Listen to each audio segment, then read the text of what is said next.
ang Panginoon. At sumaiyo rin. Ang mabuting balita ng Panginoon ayon kay San Mateo. Papuri sa iyo, Panginoon. Noong panahong iyon, sinabi ni Jesus, sa aba ninyo, mga iskriba at mga Pariseo, mga mapagpaimbabaw, hinahadlagan ninyo ang mga tao upang hindi sila mapagharian ng Diyos. Ayaw na ninyong pasakop sa paghahari ng Diyos, hinahadlagan pa ninyo ang ibig pasakop.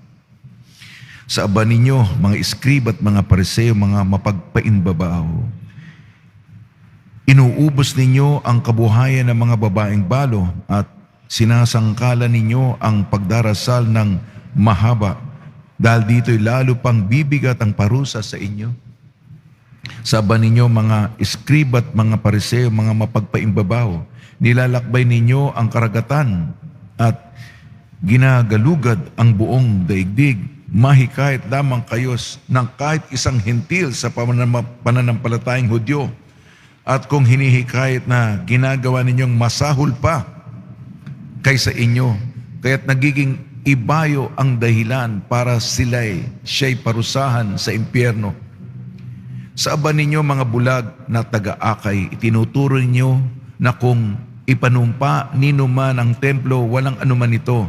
Ngunit kung ang ipanumpa ay ang ginto ng templo, dapat niyang tuparin ang kanyang sinumpa. Mga bulag, mga hangal, alin ang mas mahalaga, ang ginto o ang templong nagpapabanal sa ginto? Sinasabi rin ninyo na kung ipanumpa ninuman ang dambana, walang anuman ito. Ngunit kung ipanumpa ang handog na nasa dambana, dapat niyang tupdin ang kanyang sumpa. Mga bulag, alin ba ang mas mahalaga, ang handog o ang dambanang nagpapabanal sa handog? Kaya nga, kapag ipanumpa ninuman ang dambana, ipanunumpa niya iyon at ang lahat ng handog na naroroon. Kapag ipinanumpa ninuman ang templo, ipinanunumpa niya iyon at ang tumatahan doon. At kapag ipinanumpa ninuman ang langit, ipinanunumpa niya ang trono ng Diyos at ang nakaluklok doon. Ang mabuting balita ng Panginoon. Pinupuri ka namin, Panginoong Hesukristo. Magsiupo ang lahat. Isang maganda at mapagpalang araw po sa ating lahat. Ako po ay matatapos na po ang aking bakasyon. Babalik na po ako. Hihintayin ko na lang po ang unang Biyernes bago bumalik ako sa misyon. At sinasariwa ko, ito po sa personal na damdamin lamang. Sinasariwa ko, ninanamnam ko, pinapatagal ko ang presensya ng may kapal. Sapagkat sa mission, sumusubaybay ako sa mga misa sa Quiapo sa live streaming, nababanagan, nasisinagan ko sa malayo. Ngunit dito ay malapitan at nakikita kong personal. At alam ko, hindi tatagal ito. Lahat ng bagay, kayo po araw-araw pwede kayong pumunta sa simbahan ng Quiapo. Ngunit ako, may bilang na yung mga araw ko. Kaya may apresyasyon at papasalamat ako. Lahat ng bagay ay mawawala, kukupas, lilipas, mahihinto. Kayo mga nalalabing araw ay lalo ko pong pinapahalagan. Ito po'y pampersonal lamang. Ngayong kapistahan ni San Agustin, ang ating mga pagbasa, ang unang pagbasa, simula ng unang sulat ni Apostol San Pablo sa mga taga-Tesalonika, pinapaalala sa atin, iisa ang Diyos na ating paglilingkuran at pakamamahalin. Ang Diyos Ama ay ating sasambahin at maniniwala tayo, sumasampalataya tayo sa anak niyang sinugo na nag-alay ng buhay sa atin. Ang ating ebanghelyo ay matapang.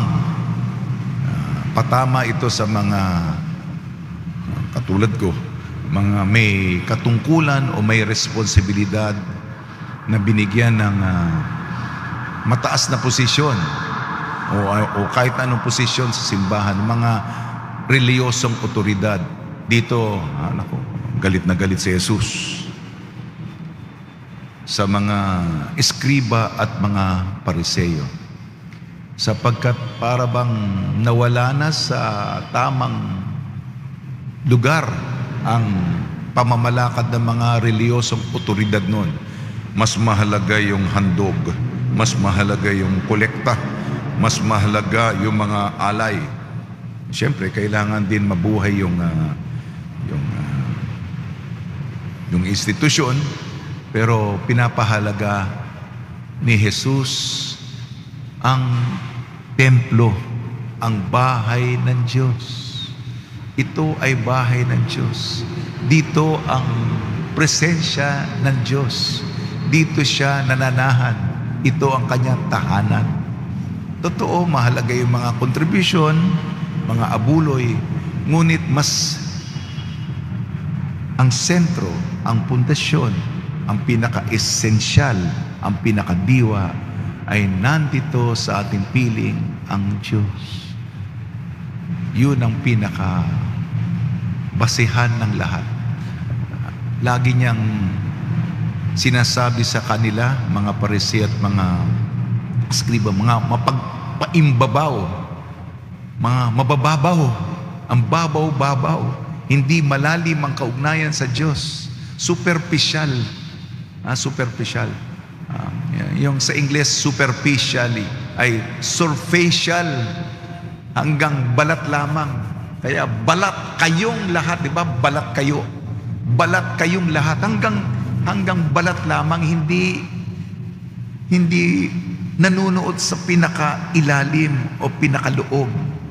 Mababaw nga. Ang habol lang pera, ang habol lang yung salapi. Kaya ito'y paalala sa atin na palalimin, maging tunay, maging sincero, maging wagas ang kaugnayan ng koneksyon sa may kapal. At gaya nga sinabi ko, kapistahan ni San Agustin, tayo mga makasalanan, tayo mga sa simula ay naligaw o nawala sa landas. Si San Agustin po ang ating modelo. At nung nag-aaral ako ng teolohiya, isa sa mga pinakamahirap na mga babasahin ay mga sinulat ni San Agustin. Yung mga tomo niya, tomo, hindi lang mga isa o dalawang aklat yun. Ako talagang hanga ako. Kung gaano siya siguro nalayo sa Panginoon, siyempre magbabayad siya, no? May reparasyon, di ba? Babawi ka sa Panginoon kung gaano ka lumayo sa Kanya. Siguro sa pinakadamdamin niya, yung gagawa ko ng paraan na kung gaano ko kasama noon, magiging tunay na mabait ako. Mabait ako. Hindi lang mabait, yung pagtulong, yung paggising mo, yung iyong pagkamulat, yung iyong konsentrasyon ay para sa Kanya. Yan po si San Agustin. At kahapon po ay kapistahan ng kanyang nanay, Santa Monica. Kaya para sa mga anak, kasama na si San Agustin dito na nanalalayo, hindi nagsisimba, nakalimutan na may Diyos. At saka yung buhay ay buhay ng bisyo, huwag tayo mawala ng pag-asa. Sapagkat sa bawat nanay na lumuluhod, sa bawat nanay na umiiyak, sa bawat nanay na nagdedebosyon, sa bawat nanay na hindi natutulog, at ang bawat dasal ay ang konbersyon, pagbabalik loob ng mga miyembro ng pamilya, lalong-lalo sa tayo mga Pilipino, pinagdadasal natin ang mga miyembro ng pamilya natin sa tulong ni Maria, ating mahal na nanay, ni San Jose, ni Santa Monica, at ngayon ang kapistahan ni San Agustin. Magbalik loob po tayo. Tayo bumalik sa mapagpala at mapagmahal na presensya ng ating Pong Jesus Nazareno.